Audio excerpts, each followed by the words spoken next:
What's up, guys? We're the Cab. We're hanging out with Rob on Front Row Live and Punk Videos Rock.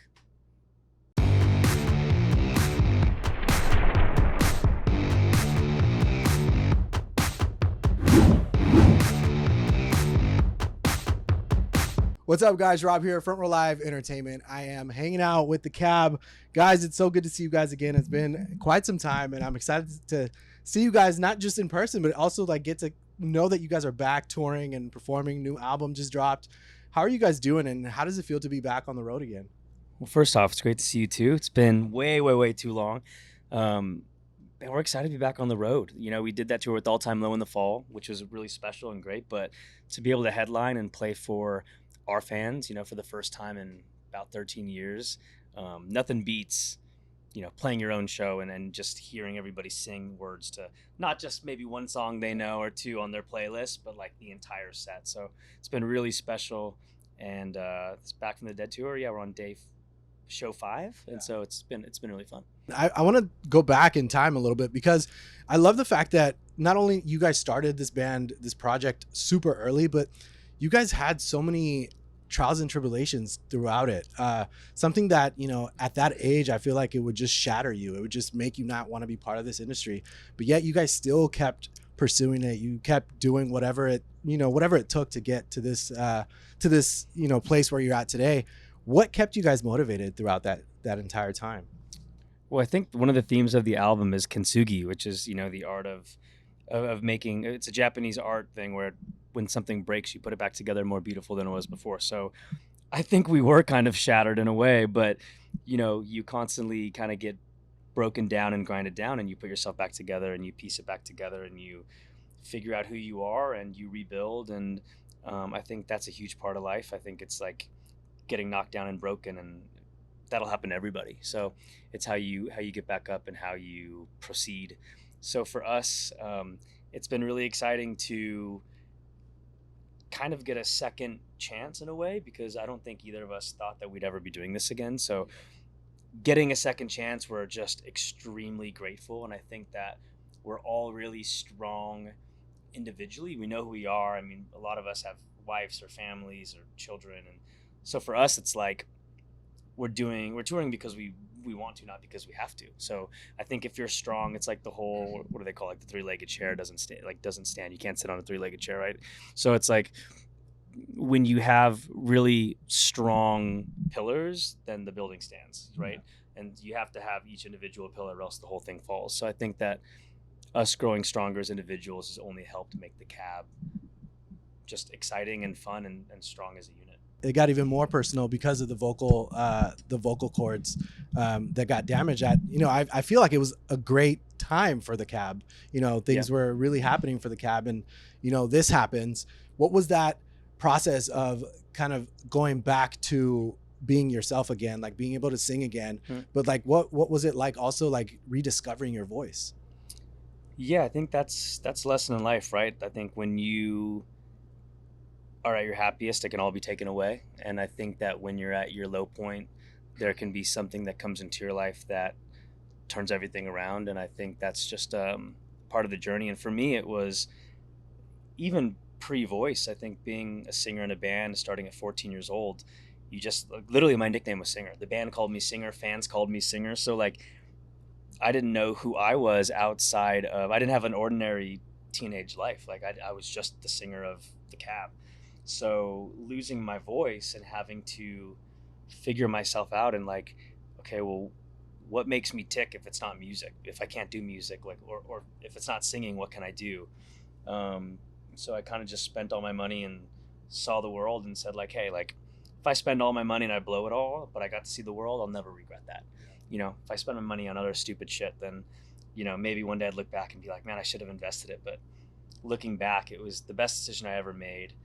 And I just had to work my ass off, man. I had a great vocal coach, Valerie Morehouse, here in LA, and spent like grueling hours with her to where like my voice was like so gravelly. It was like I would just like cry in sessions, and I'd go home and I'd cry and I'd be like, this, I'm not singing anymore. I'm not gonna spend money on lessons anymore. Like I'm just done. And then I worked and I think honestly, not just me but the whole band, I think the most the one thing that I'm proud of is the resiliency, because we've all gone through really hard things the past, 10 to 15 years, and we've all come back from those things. And I think that people are really resilient, and if you just give yourself time, grace, and credit, I think that you can really come back from anything. Yeah. And now the album is out now, Chasing Crowns, which I from start to finish I love this record. It feels like you guys didn't skip a beat. It's interesting because, going back to when you guys first started, you guys were kids, you guys had nothing to lose. It was just like, this is what we wanted to do. Our parents are backing us, or they're not backing us, but this is what we want to do. Right now you have families, you have kids, you have a mortgage, you have bills to pay. So how different, or how did that impact that creative process when you guys were in the studio and saying like, all right, we're going to do this again, we're going to write a record? It was really cool when we reconnected, because during the hiatus, the break, we were still doing different creative work. So like, I own a creative agency, Alex owns a creative agency, he does solo music, I've had other projects. So like, we were always sharpening that skill set even in the hiatus. So when we started building this record, we had the support of our families, but we also could do it because we loved it and we wanted to do it. I always share this story, but we reconnected. I got really sick, and Alex was one of the first people to call me. I almost died from a surgery. Shit. So Alex reached out. We hadn't talked in a decade, 10 years, long time. And he reached out, and that meant a lot to me. So when I got back to Nashville, where we live, he's like, dude, we should just do a writing trip and just see how it goes. So in Alex fashion, he wanted to go to Bali. So we went to Bali. I packed all the studio stuff into a suitcase, and we went there for a month. And, 4 of the songs on Chasing Crowns came from that trip. And I always say, like, there are just certain people, like, regardless of how we were when we were younger, like, we've lived life and we're mature and we have families now. And there's certain people that you work with that there's just a special thing. And we're lucky enough to where we share that. And what was it like, getting back to writing together? I mean, I'm sure you guys didn't even skip a beat. You guys already knew what was on each other's minds. But, creatively, do you feel like, because you both got to step out and do side projects and other stuff, like, do you feel that it helped you kind of reinvent the wheel for the cab and the music? Yeah, I think when we started making this record, like, the first song that we made in Bali was Every Little Lie. And Every Little Lie from Chasing Crowns. And there's a certain thing, like, now that we're older, like, when he looks at me a certain way when I'm doing when I'm producing, or when he's singing a top line or a lyric, like, there's just this eyesight connection where we're like, that's it. And obviously we have some duds that we create and those don't get finished, but the ones that we end up finishing, like, we both love. And we've gotten to work with really talented people, and Chantry in our band is an incredible producer too. So I think over time we just learned how to communicate and express ourselves creatively, where we're just aligned. Yeah. I love that was the first song that you guys created in Bali, because it gives me this like 90s vibe. And you don't just get that on the album. You get a good body of, like, different genres, different sounds, different styles. What was it about this song that you guys were like, all right, this is good for, this upcoming record? I think we try not to overanalyze the style of a song that we write, because the cab has always had, if we have 13 songs on a record, they're all different. Yeah. And that's kind of, I've always thought, like, if you asked me what's special about the cab, it is that there's an R&B vocal influence. There have always been a really heavy rock and roll, riffy guitar influence. There's always been a lot of, like, uplifting lyrics with piano. It's like, it's a mix of and blend of all of these different things. So I think that it's, like, natural to sometimes be like, it needs everything everywhere all at once, you know what I mean? But, like, in reality, like, Marshall came up with that piano riff, which was awesome. And then I kind of just started singing the melody over, like, started singing the piano riff, the melody, like, kind of coinciding with it in parallel. And then I was like, I love stacking harmonies. So I started, like, imagining all these harmonies. I'm like, kind of sounds like an NSYNC-ish esque I pictured Justin Timberlake from the very start, which is crazy. Yeah, like, so, like, there's a lot of songs on the record that have that vibe. And for me, it's cool because it's like minor chords, but a super pop melody. There's some really cool guitar in it, and then there's like the rock drums that kind of come in. So just kind of the DNA of the cab is throwing everybody's different influences and genre styles and kind of meshing it. So sometimes that makes more of a heavy rock song. Sometimes it makes a beautiful ballad, and sometimes it makes a song sound like a boy band with drums and guitars, which I'm all for. So I think another thing that with this music is like some bands feel like we have a guitar player, two guitars, a bass, and a drummer, and we have to stay with those elements. But when we're making music, it's like usually it's around his lyric. So it's like if it's an uplifting lyric, like there's just a different element that needs to be in that, and we've always been okay with adding in instruments that necessarily aren't being played on stage per se. Obviously we love strings, I love pads, and like building this ethereal world. And so Tears in Reverse, for example, on the new record, it's just got that vibe. So that's what we created. I love that it's always like experimentation. Like you guys are never just set, like you said earlier, like you guys are not set on just that one sound. But I feel like that's also a challenge vocally, because it's like, how do you switch, especially when you're performing these live, how do you switch from an R&B track to like a more heavier rock track to like, I don't know, something just completely different? like in a way your voice confine's not the right word, but you know, like I sound how I sound, right? So what's going to make our band special is that, like, as much as I want to, like, one of my favorite bands is Under Oath. I could never scream like Spencer Chamberlain, ever. It doesn't matter how hard I worked or tried, I could never scream like that. My voice is my voice, so that allows us to kind of create the music in whatever way that we want to. And I think that's why I never really get scared of doing something too right or left, because I know that my voice, whether I like it or not, will tie it together, right? Because like I can't change it. So I will always kind of have that pop R&B Timberlake-ish, if you want to say, like tone that's going to thread, you know, kind of through all the different genres. So like it's why I always like Freddie Mercury, and I'm not comparing myself to Freddie Mercury, but they're a band that I really look up to because I love that. Like Tie Your Mother Down is a rock and roll song. Tie Your Mother Down could be a Zeppelin or AC/DC song. And then Another One Bites the Dust, that's a funk song. And then Bohemian Rhapsody is a rock opera. And they could just do, I mean, this thing called, or this little thing called Love, whatever. That is literally an Elvis song. And so I just love that, like, dude, it didn't matter what the genre was. If like Freddie was singing and if the band was playing, it sounded like Queen. So I think in a way that allows us to have full creative freedom is because we don't really overanalyze that. I think the thing that we overanalyze the most is, you know, if we listen to our album, we might go like, we're really missing like a really fun rock song to like open the set with or something like that. But the Locked one and Loaded. Yeah, what are you exactly. talking about? Yeah, but exactly. But that was one of the last songs written for the record. Damn. And I would not release the album. Me and Marshall were like, we cannot put this out. Yeah. We don't have an intro yet. And so until we wrote Locked and Loaded, we were like, nope. The management's like, put it out. You guys are going to just keep writing forever. And we're like, it's not done. It's not done. So I think we overanalyze things like that more than we overanalyze, could this genre work for the cab? Yeah. It's mostly like Alex's voice is a staple, and you can color the music anyway. Right. But as long as that's front and center, then it's gonna work. Yeah.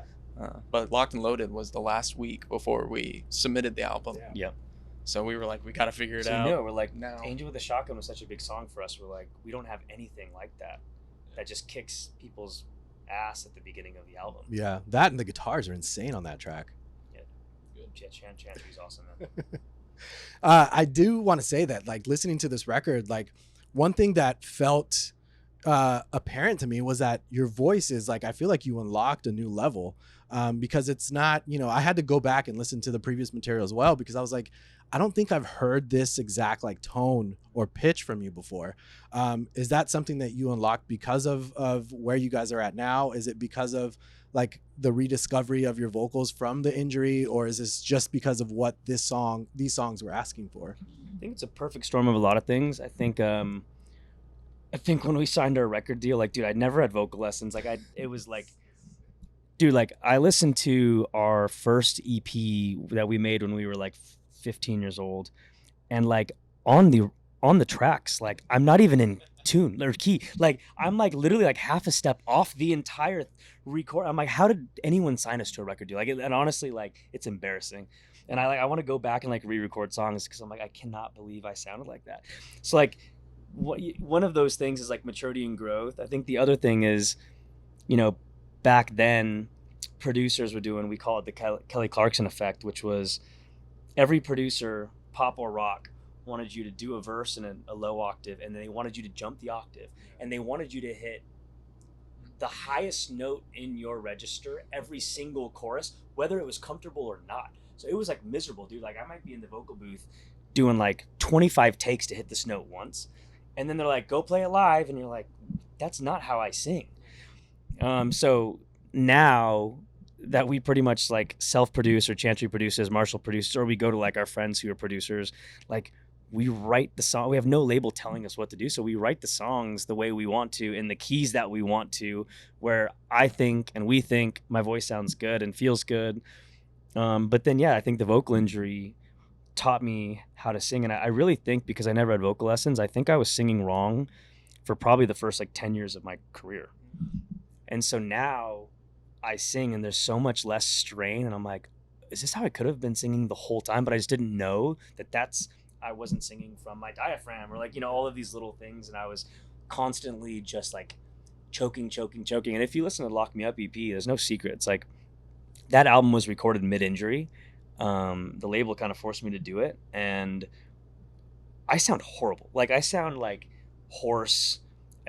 You would not be able to really recognize me as a singer even between Lock Me Up to like this new record. And then like Whisper War, I think that was just me being young and not knowing how to sing.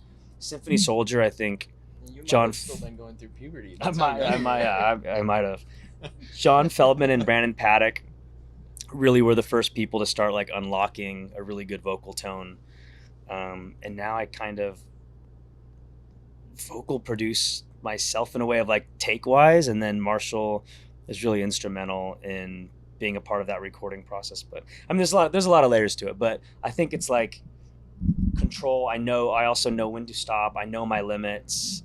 And yeah, dude, I spent again 10 years clawing back from not having a voice to where I am now. So I take it a lot more seriously. Like if you go backstage with me after this interview, I'm going to be like sucking on a nebulizer, making tea, sucking on a lozenge. Like I'm just really like hyper aware of my voice because I never want that feeling of losing it again. I think that's why you're so energetic now, because now you're not exhausting yourself just to get that one note out. I feel Maybe like that's it. I think you just discovered it.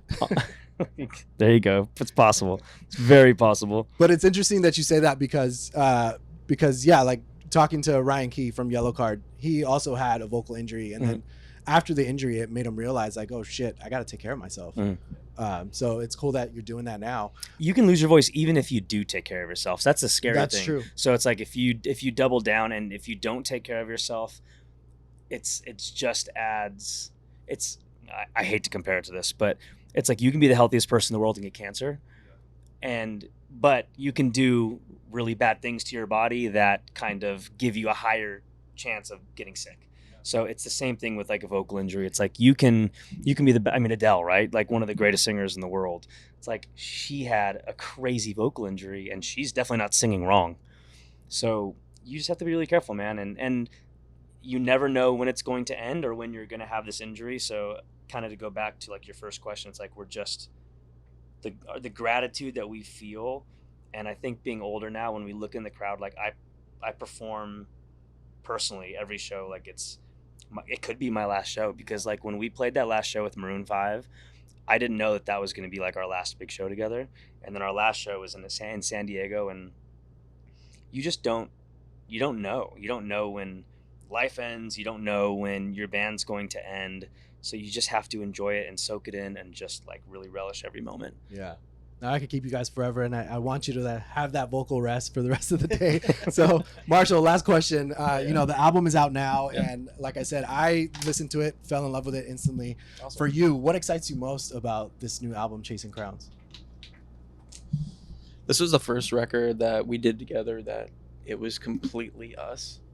You know, so many studio sessions at my house or in Bali or other places, but it was something that we went deep on. We didn't rush. You know, some of the songs on this album we cut vocals over a 5-month period on one song. Wow. So it's something that when we finally put it out, it was like this is our baby and we can finally put it out. And then after that it's just for the fans. So just being able to share that with them is special to us. And reconnecting and putting this out, we're just lucky. Yeah, absolutely. Well, we're lucky that we get this record. Thank we get you. to see you guys live again. Guys, thank you so much for reuniting with me. Thanks for having us. I will hopefully see you at Warped Tour. Yes, sir. You guys, please be sure to check out Long Beach. For Let's sure. go. For sure. So We'll be there. you guys be sure to check out the Cab new album, Chasing Crowns, is out now. They're currently on tour. And thanks for watching here on Front Row Live.